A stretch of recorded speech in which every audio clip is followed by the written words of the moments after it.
What's up, city boys? 안녕하세요. 성공했는데 감성도 있는 사람이다.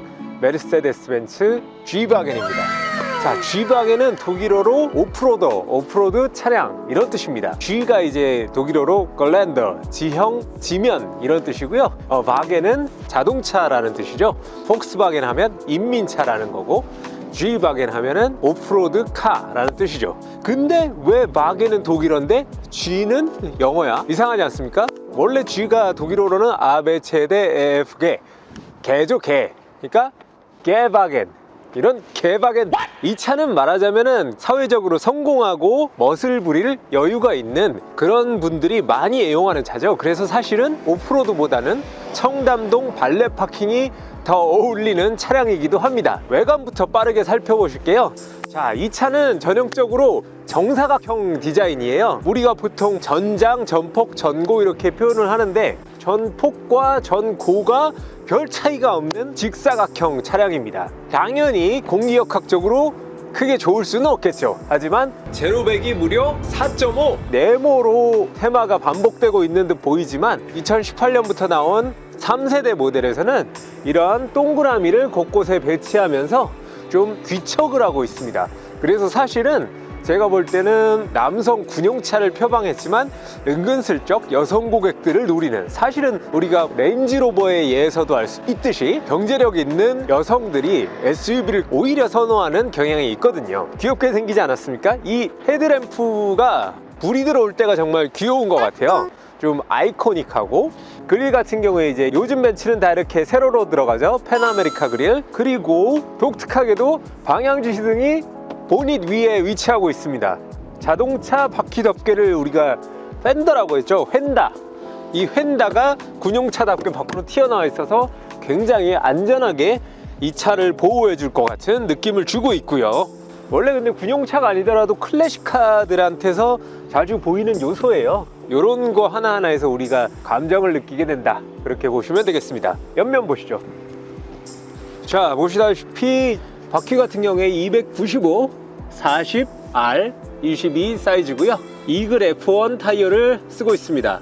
AMG 브레이크 빨간색으로 들어가 있고, 이것은 저 안쪽에 빨간색 인테리어와 호환이 되는 느낌이 있어요. 뒷바퀴는 295, 40, R, 22 AMG V8 바이터보, 파워 있는 주행감을 선보이는 요소가 되고 있습니다. 그리고 여기 사이드 스텝이 제가 내리고 올라갈 때 조금 이게 폭이 좀 짧더라고요. 하시는 분들은 조금 더 늘려서 사제로 다시면은 편리하지 않을까.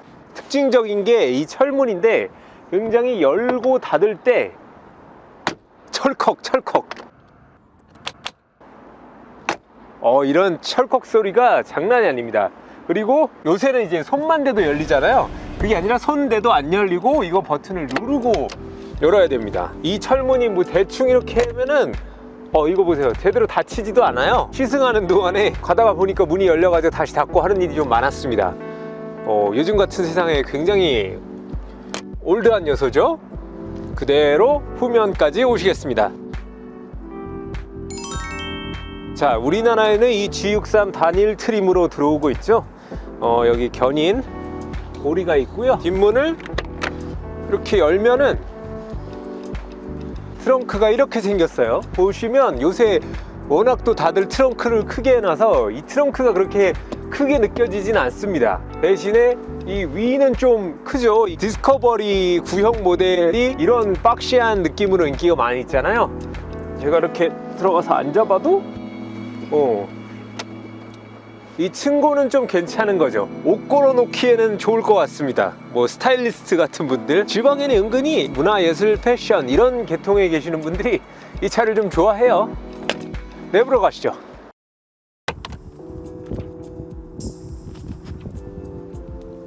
이 차가 이제 벤츠의 SUV 라인이고 AMG고 럭셔리 라인이다 보니까 이 세 가지 특성이 좀 섞여가지고 독특한 느낌을 보여주고 있죠.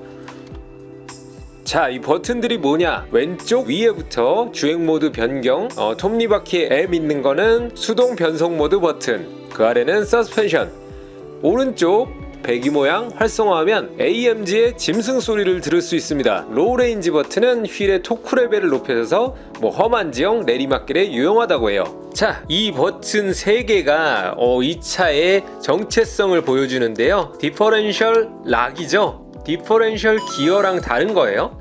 디퍼런셜 기어가 이제 차동 기어고 양쪽 바퀴가 똑같이 돌아가면은 코너링을 할 때 좀 야무지게 돌지를 못하겠죠. 그래서 회전수의 차이를 만들어주는 게 디퍼런셜 기어인데, 이게 또 오프로드에는 쥐약이에요. 왜냐하면은 한쪽 바퀴만 진흙이나 모래 같은 데 빠져버리면은 그쪽 바퀴 회전수만 여기가 부족한가 보다, 부족해서 못 나가나 보다 하고 막 돌린단 말이죠. 그거를 락을 걸어서 꺼버린다. 그래서 양쪽 똑같이 원래대로 돌아가면은 쉽게 험로를 탈출할 수 있는 겁니다. 그런 기능이고, 그래서 여기 3개가 1, 2, 3이 센터, 리어, 프론트예요. 보통은 센터, 리어까지만 있는데 얘는 프론트 락까지 적용이 되어 있는 명성다운 모습을 보여주고 있습니다. 자, 스티어링 휠을 보면 살짝 D컷이 적용되어 있고요. 원래 벤츠 디스플레이가 좀 쭉 이어지는 게 특징인데, 얘는 모든 부분을 딱딱 각지게 만들다 보니까 그 쭉 이어진 모습이 더 두드러지는 느낌입니다. 오디오는 또 최상급 부메스터 오디오. 자, 창업자인 다임러의 사인이 들어가 있고요. 벤츠는 SUV냐 세단이냐 아니면 어떤 로드스터나 쿠페 모델이냐에 따라서 칼 벤츠나 메르세데스의 사인이 들어가기도 합니다. 내부 재질을 보면은 고급지면서도 무조건 막 이렇게 곱상한 느낌은 또 아니에요. 실용적이라는 말이 맞겠죠.